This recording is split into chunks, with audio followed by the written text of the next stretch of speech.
ನಮಸ್ಕಾರ ಫ್ರೆಂಡ್ಸ್, ನಾನು ಶ್ವೇತಾ ರಾಜೇಂದ್ರನ್ ಮಾತಾಡ್ತಾ ಇರೋದು ಲಕ್ಷ್ಮೀತ ರಾಯರ್ ಮಗಳು ಕನ್ನಡ ಯೂಟ್ಯೂಬ್ ಚಾನಲ್ಗೆ ತಮ್ಮೆಲ್ಲರಿಗೂ ಆತ್ಮೀಯವಾದ ಸ್ವಾಗತ.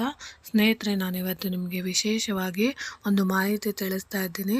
ಅದು ಯಾವುದಪ್ಪ ಅಂತ ಅಂದರೆ, ನೋಡಿ ಸ್ನೇಹಿತರೆ, ಕೆಲವೊಬ್ಬರು ನನ್ನನ್ನು ಕೇಳ್ತಾ ಇರ್ತೀರ, ನನಗೆ ಈ ರೀತಿ ಕನಸು ಬೀಳ್ತಾ ಇದೆ ಅಂದರೆ ವಿಶೇಷವಾದ ದಿನಗಳಲ್ಲಿ ಇದು ನೋಡಿ, ಈಗ ಹನುಮ ಜಯಂತಿ ಇರ್ಬೋದು, ಧನುರ್ಮಾಸದ ಸಮಯಗಳಿರ್ಬೋದು, ಮಾರ್ಗಶಿರ ಮಾಸ ಸಮಯಗಳಿರ್ಬೋದು, ಇಂಥ ಮಾಸಗಳಲ್ಲಿ ವಿಶೇಷವಾಗಿ ನಿಮಗೆ ಈ ರೀತಿ ಕನಸುಗಳು ಏನಾದರೂ ಪದೇ ಪದೇ ಕಾಣಿಸ್ಕೊತಾ ಇದೆ ಅಂತಂದರೆ ಅದು ನಿಮಗೆ ಯಾವುದು ಸೂಚನೆ ಕೊಡುತ್ತೆ, ಮತ್ತು ಈ ಕನಸುಗಳು ನಿಮಗೆ ಕಾಣಿಸ್ಕೊಂಡಾಗ ನೀವು ಗುಟ್ಟಾಗಿ ಇಟ್ಟರೆ ಮಾತ್ರ ನಿಮಗೆ ಅದೃಷ್ಟ ಅಥವಾ ಶ್ರೀಮಂತಿಕೆ ಬರೋದಕ್ಕೆ ಇದು ಸಹಾಯ ಮಾಡಿಕೊಡುತ್ತೆ. ಯಾಕಂದರೆ ಆ ಕನಸುಗಳು ನಿಮಗೆ ಮುಂದಿನ ನಿಮ್ಮ ಭವಿಷ್ಯದಲ್ಲಿ ಈ ರೀತಿ ನಿಮಗೆ ಒಳ್ಳೆಯದಾಗುತ್ತೆ ಅಂತ ಅದು ಮುನ್ನೆಚ್ಚರಿಕೆ ಕ್ರಮವಾಗಿ ನಿಮಗೆ ತಿಳಿಸ್ಕೊಡ್ತಾ ಇರುತ್ತೆ. ಯಾಕಂದರೆ ಸ್ನೇಹಿತರೆ, ನೋಡಿ, ಅದು ಯಾಕೆ ಅಂತ ನಾನು ಹೇಳ್ತೀನಿ. ನೋಡಿ, ಒಂದೊಂದು ಕನಸಿಗೂ ಒಂದೊಂದು ಕಾರಣವಿರುತ್ತೆ ಎಂದು ಸ್ವಪ್ನಶಾಸ್ತ್ರಜ್ಞರು ಹೇಳುತ್ತಾರೆ. ಕೆಲವೊಂದು ಕನಸುಗಳು ನಮಗೆ ಶ್ರೀಮಂತಿಕೆ ಮತ್ತು ಅದೃಷ್ಟವನ್ನು ತಂದುಕೊಡುವ ಸೂಚನೆ ಆಗಿರುತ್ತದೆ. ಆದರೆ ಆ ಕನಸುಗಳನ್ನು ಯಾರಿಗೂ ಹೇಳಬಾರದು. ಯಾವ ಕನಸು ಬಿದ್ದರೆ ಅದೃಷ್ಟ ಅಥವಾ ಶ್ರೀಮಂತಿಕೆ ಬರುತ್ತದೆ, ಯಾವ ಕನಸನ್ನು ನಾವು ರಹಸ್ಯವಾಗಿಡಬೇಕು ಎಂಬುದರ ಬಗ್ಗೆ ನಾನು ನಿಮಗೆ ತಿಳಿಸ್ಕೊಡ್ತಿದ್ದೀನಿ. ಯಾಕಂದರೆ ಸ್ನೇಹಿತರೆ, ನಮ್ಮ ಕನಸುಗಳು ಬಿದ್ದಂತಹ ವಿಶೇಷವಾದ ಕನಸುಗಳನ್ನು ನಾವು ಇತರರೊಂದಿಗೆ ಹೇಳಿಕೊಳ್ಳಲು ಬಯಸುತ್ತೇವೆ. ಕೆಲವೊಮ್ಮೆ ಆತಂಕದಿಂದ ಹೇಳಿಕೊಂಡರೆ, ಇನ್ನೂ ಕೆಲವೊಮ್ಮೆ ಸಂತೋಷದಿಂದ ಹಂಚಿಕೊಳ್ಳುತ್ತೇವೆ. ಆದರೆ ಇಲ್ಲಿ ನಾವು ಹೇಳುತ್ತಿರುವ ಕನಸುಗಳ ಬಗ್ಗೆ ನೀವು ಯಾರಿಗೂ ಹೇಳಬಾರದು, ಯಾರೊಂದಿಗೂ ಹಂಚಿಕೊಳ್ಳಬಾರದು. ಇಂತಹ ಕನಸುಗಳನ್ನು ನೀವು ರಹಸ್ಯವಾಗಿಡಬೇಕು. ಇವುಗಳ ಅದೃಷ್ಟ, ಧನಾಗಮನ, ಸಂಪತ್ತು ಸೂಚಿಸುವಂಥ ಕನಸುಗಳು. ಇಂತಹ ಕನಸುಗಳ ಬಗ್ಗೆ ಇತರರಲ್ಲಿ ಹೇಳಿಕೊಂಡರೆ ಆ ಕನಸು ನನಸಾಗದೆ ಹಾಗೆಯೇ ಉಳಿದು ಬಿಡುತ್ತದೆ. ಈ ರೀತಿಯಾದ ಕನಸುಗಳು ನಿಮಗೂ ಕೂಡ ಬಿದ್ದಿರಬಹುದು. ಕನಸುಗಳು ಬಿದ್ದಾಗ ಅದನ್ನು ನಾವು ಮೊದಲು ಇತರರೊಂದಿಗೆ ಹೇಳಿಕೊಳ್ಳಲು ಬಯಸುತ್ತೇವೆ. ಅದನ್ನು ನಾವು ಹೇಳ್ಕೊಬಾರ್ದನ್ನ ಮೊದಲು ನೀವು ಯೋಚನೆ ಮಾಡಿ. ಕನಸಿನಲ್ಲಿ ನೀವು ದೇವರನ್ನು ನೋಡಿದಾಗ ಅಂಥ ಕನಸುಗಳ ಬಗ್ಗೆ ಯಾರ ಬಳಿಯೂ ಹೇಳಬಾರದು. ಈ ಕನಸನ್ನು ನೀವು ರಹಸ್ಯವಾಗಿ ಇಟ್ಟುಕೊಂಡಿರಬೇಕು. ಇಂತಹ ಕನಸುಗಳನ್ನು ನೀವು ನಿಮ್ಮ ಸ್ನೇಹಿತರೊಂದಿಗೆ ಅಥವಾ ಕುಟುಂಬದ ಸದಸ್ಯರೊಂದಿಗೆ ಹಂಚಿಕೊಳ್ಳುವುದರಿಂದ ಅದು ನಿಮಗೆ ಯಾವುದೇ ಫಲವನ್ನು ನೀಡದೆ ಹೋಗಬಹುದು. ಯಾವ ವ್ಯಕ್ತಿಯ ಮನಸ್ಸು ನಿಷ್ಕಲ್ಮಶವಾಗಿರುತ್ತದೆಯೋ, ಯಾರು ದೇವರಿಗೆ ಹೆಚ್ಚು ಪ್ರಿಯವಾಗಿರುತ್ತಾರೋ ಅಂಥವರ ಕನಸಿನಲ್ಲಿ ಮಾತ್ರ ದೇವರು ಕಾಣಿಸಿಕೊಳ್ಳುತ್ತಾನೆ. ಎಲ್ಲರಿಗೂ ದೇವರ ಕನಸು ಬೀಳಲು ಸಾಧ್ಯವಿಲ್ಲ. ಈ ಕನಸು ಆದಷ್ಟು ಬೇಗ ನೀವು ಶ್ರೀಮಂತರಾಗುವುದನ್ನು ಸೂಚಿಸುತ್ತದೆ. ಅದರಲ್ಲೂ ನೀವು ಯಾವುದಾದರೂ ವ್ಯಕ್ತಿ ತನ್ನ ಕನಸಿನಲ್ಲಿ ತೀರ್ಥ ಸ್ಥಳಗಳನ್ನು ನೋಡಿದರೆ ಅದು ಆತನ ಮನಸ್ಸಿಗೆ ಸಂತೋಷವನ್ನು ನೀಡುತ್ತದೆ.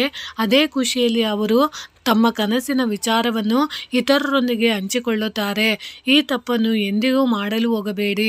ಯಾವ ವ್ಯಕ್ತಿಯಲ್ಲಿ ಸಕಾರಾತ್ಮಕ ಚಿತ್ತಗಳು ಅಥವಾ ಶಕ್ತಿಗಳು, ಸಕಾರಾತ್ಮಕ ಆಲೋಚನೆಗಳು ತುಂಬಿಕೊಂಡಿರುತ್ತವೆಯೋ ಆಗ ಮಾತ್ರ ತೀರ್ಥ ಸ್ಥಳಗಳು ಕನಸಿನಲ್ಲಿ ಕಾಣಿಸಿಕೊಳ್ಳುತ್ತವೆ. ನಿಮ್ಮ ಮನಸ್ಸಿನಲ್ಲಿ ಅನೇಕ ಆಸೆಗಳು ಶೀಘ್ರದಲ್ಲಿ ಈಡೇರುವುದು ಎಂಬುದನ್ನು ಈ ಕನಸು ನಿಮಗೆ ಹೇಳುತ್ತದೆ. ಇನ್ನು ನಿಮ್ಮ ಕನಸಿನಲ್ಲಿ ಅರಳಿದ ಹೂದೋಟ ಅಥವಾ ಹಸಿರಾದ ಕಾಡು, ಫಲ ಬಿಟ್ಟಿರುವ ಮರ ಇತ್ಯಾದಿ ವಸ್ತುಗಳನ್ನು ನೋಡಿದರೂ ಸಹ ಅದರ ಬಗ್ಗೆ ಯಾರಿಗೂ ಹೇಳಬಾರದು. ಇಂಥ ಕನಸುಗಳು ನಿಮ್ಮ ವ್ಯಾಪಾರ, ವ್ಯವಹಾರ ಮತ್ತು ಉದ್ಯೋಗದಲ್ಲಿ ವೃದ್ಧಿಯಾಗಲಿದೆ ಎಂಬುದನ್ನು ಇಂಥ ಕನಸುಗಳು ಸೂಚಿಸುತ್ತದೆ. ಕನಸಿನಲ್ಲಿ ಕಮಲದ ಹೂವನ್ನು ನೋಡಿದರೆ ನಿಮ್ಮ ಅನಾರೋಗ್ಯ ದೂರವಾಗಿ ನೀವು ಆರೋಗ್ಯವಂತರಾಗುತ್ತೀರಿ ಎಂಬುದನ್ನು ಸೂಚಿಸುತ್ತದೆ. ಅದರಲ್ಲೂ ನೀವು ಹರಿಯುತ್ತಿರುವ ನದಿಯ ಕನಸು ಬಿದ್ದರೆ ನೀವು ಖುಷಿ ಪಡಬೇಕು. ಏಕೆಂದರೆ ಈ ಕನಸನ್ನು ಅತ್ಯಂತ ಒಳ್ಳೆಯ ಕನಸು ಎಂದು ಕರೆಯಲಾಗುತ್ತದೆ. ಈ ಕನಸಿನಿಂದ ನಿಮ್ಮ ಪಾಪಗಳು ನಾಶವಾಗುತ್ತದೆ. ಇನ್ನು ಯಾರಾದರೂ ನಿಮಗೆ ನೀರನ್ನು ಕುಡಿಸುತ್ತಿದ್ದಂತೆ ಕನಸು ಬಿದ್ದರೆ ನಿಮ್ಮ ಜೀವನದಲ್ಲಿನ ನೀವು ಯಶಸ್ಸನ್ನು ಸಾಧಿಸುತ್ತೀರಿ ಎಂದರ್ಥ. ನಿಮ್ಮ ಕನಸಿನಲ್ಲಿ ನಿಮ್ಮ ತಂದೆ ತಾಯಿಗಳು ಕಾಣಿಸಿಕೊಂಡರೆ ಶಿವನ ಅನುಗ್ರಹ ನಿಮ್ಮ ಮೇಲಿದೆ ಎಂದರ್ಥವಾಗುತ್ತದೆ. ಇನ್ನು ನೀವು ಯಾವ ವ್ಯಕ್ತಿಯಲ್ಲಿ ತಮ್ಮ ಕನಸಿನಲ್ಲಿ ಲಕ್ಷ್ಮೀ ದೇವಿಯನ್ನು ನೋಡುತ್ತಾನೋ ಅವನಿಗೆ ಅದೃಷ್ಟ ಒಲಿದು ಬರುತ್ತದೆ ಎಂದರ್ಥ. ಅವರ ಜೀವನದಲ್ಲಿ ಆದಷ್ಟು ಬೇಗ ಧನ ಸಂಪತ್ತಿನ ಆಗಮನವಾಗಲಿದೆ ಎಂಬುದನ್ನು ಸೂಚಿಸುತ್ತದೆ. ಆದರೆ ಈ ಕನಸನ್ನು ಯಾರಿಗೂ ಹೇಳಬೇಡಿ. ಹೇಳಿದರೆ ನಿಮ್ಮ ಕೆಟ್ಟ ದಿನಗಳು ಪ್ರಾರಂಭವಾಗುವುದು. ಪುರುಷರಿಗೆ ನಿಮ್ಮ ಪತ್ನಿ ಸುಳ್ಳು ಹೇಳುತ್ತಿರುವಂತೆ ಕನಸು ಬಿದ್ದರೆ ಅದು ಪುರುಷರಿಗೆ ಶುಭ ಸೂಚನೆಯಾಗಿದೆ. ಕನಸಿನಲ್ಲಿ ದೇವತೆಯ ದರ್ಶನವಾದರೆ ನಿಮ್ಮೆಲ್ಲ ಸಂಕಷ್ಟಗಳು ದೂರವಾಗುತ್ತದೆ. ಮುಂಬರುವ ದಿನಗಳು ಶುಭವಾಗಿರುವುದು ಎಂಬುದನ್ನು ಸೂಚಿಸುತ್ತದೆ. ಅದರಲ್ಲೂ ಕನಸಿನಲ್ಲಿ ಸಾಧು ಸಂತರು ಕಾಣಿಸಿಕೊಂಡರೆ ದೇವರ ಅನುಗ್ರಹ ದೊರೆಯುವುದು. ಕನಸಿನಲ್ಲಿ ಬಿಳಿ ಹಾವು ಕಾಣಿಸಿಕೊಂಡರೆ ಯಶಸ್ಸು ಸಮೃದ್ಧಿ ಸಿಗುವುದು. ಮನೆ ಕಟ್ಟುತ್ತಿರುವ ಕನಸು ಬಿದ್ದರೆ ಶೀಘ್ರದಲ್ಲಿ ಅಭಿವೃದ್ಧಿ ಹೊಂದುವಿರಿ. ಕುದುರೆಯ ಕನಸು ಬಿದ್ದರೆ ಪ್ರಸ್ತುತ ಇರುವ ಕಷ್ಟಗಳೆಲ್ಲ ಪರಿಹಾರವಾಗುವುದು. ಕನಸಿನಲ್ಲಿ ನವಗ್ರಹಗಳನ್ನು ನೋಡುವುದು ಅತ್ಯಂತ ಶುಭಕರವಾಗಿದೆ.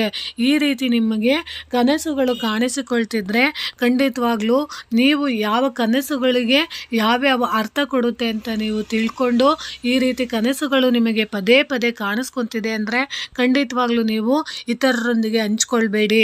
ಯಾಕಂದರೆ ನೀವು ಹಂಚ್ಕೊಂಡಂಥ ಕನಸುಗಳು ನಿಮಗೆ ಮುಂಬರುವ ಸೂಚನೆಗಳಲ್ಲಿ ಶುಭ ಫಲಗಳು ಆಗೋ ಅಂಥದ್ದು ನಿಮಗೆ ಮುನ್ಸೂಚನೆಯಾಗಿ ಸಿಕ್ಕಿರುತ್ತೆ. ಅದನ್ನು ನೀವು ಬೇರೆಯವರೊಂದಿಗೆ ಹೇಳ್ಕೊಂಡಾಗ ಆ ಕನಸಾಗಿಯೇ ಉಳಿಯುತ್ತೆ, ನನಸಾಗೋದಕ್ಕೆ ಖಂಡಿತವಾಗ್ಲೂ ಸಹಾಯ ಮಾಡೋದಿಲ್ಲ. ಈ ರೀತಿಯ ಕನಸುಗಳು ಈಗಿನ ಮಾಸಗಳಲ್ಲಿ ಅಂದರೆ ಧನುರ್ಮಾಸದ ಸಮಯಗಳಲ್ಲಿ ವಿಶೇಷವಾಗಿ ದೇವತೆಗಳ ಅನುಗ್ರಹ ತುಂಬ ಜಾಸ್ತಿ ಇರುತ್ತೆ. ಯಾಕಂದರೆ ಬ್ರಹ್ಮ ಮುಹೂರ್ತದಲ್ಲಿ ವಿಶೇಷವಾಗಿ ಧನುರ್ಮಾಸಗಳಲ್ಲಿ ಎಲ್ಲ ದೇವತೆಗಳು ಎಚ್ಚರವಾಗಿರುವಂಥದ್ದು ಮತ್ತು ವಿಶೇಷವಾಗಿ ಪೂಜೆ ಪುನಸ್ಕಾರಗಳಿಗೆ ವಿಶೇಷವಾದಂಥ ಪ್ರಾಮುಖ್ಯತೆ ಪಡೆದಿರುತ್ತೆ. ಇಂಥ ಮಾಸಗಳಲ್ಲಿ ನಿಮಗೆ ಈ ರೀತಿಯ ಕನಸುಗಳು ಬಿದ್ದಿದ್ದೆ ಆದರೆ ನೀವು ಇತರರೊಂದಿಗೆ ಹಂಚ್ಕೊಂಬೇಡಿ ಅನ್ನೋ ಉದ್ದೇಶದಿಂದ ನಾನು ನಿಮಗೆ ತಿಳಿಸ್ಕೊಟ್ಟಿದ್ದೀನಿ. ಆ ರೀತಿ ಕನಸುಗಳು ಬಿದ್ದಾಗ ನೀವು ನಿಮ್ಮ ಕುಲದೇವರು, ನಿಮ್ಮ ಭಗವಂತ, ಇಷ್ಟ ದೇವರನ್ನು ನೀವು ದರ್ಶನ ಮಾಡಿ ನಿಮ್ಮ ಬೇಡಿಕೆಗಳು, ನಿಮ್ಮ ಬಿದ್ದಂಥ ಒಳ್ಳೆಯ ಕನಸುಗಳು ನನಸಾಗೋದಕ್ಕೆ ಸಹಾಯ ಮಾಡಿ ಅಂತ ದೇವರಲ್ಲಿ ನೀವು ಪ್ರಾರ್ಥನೆ ಮಾಡ್ಕೊಳ್ಳೋದ್ರಿಂದ ತುಂಬಾ ಒಳ್ಳೆಯದಾಗುತ್ತೆ ಅಂತ ನಾನು ನಿಮಗೆ ತಿಳಿಸ್ಕೊಡ್ತಾ ಇದ್ದೀನಿ ಸ್ನೇಹಿತರೆ. ಈ ಮಾಹಿತಿ ನಿಮಗೆ ಇಷ್ಟ ಆಗಿದೆ ಅನ್ಕೊತೀನಿ. ಪ್ರೀತಿಯ ಧನ್ಯವಾದಗಳು ಸ್ನೇಹಿತರೆ.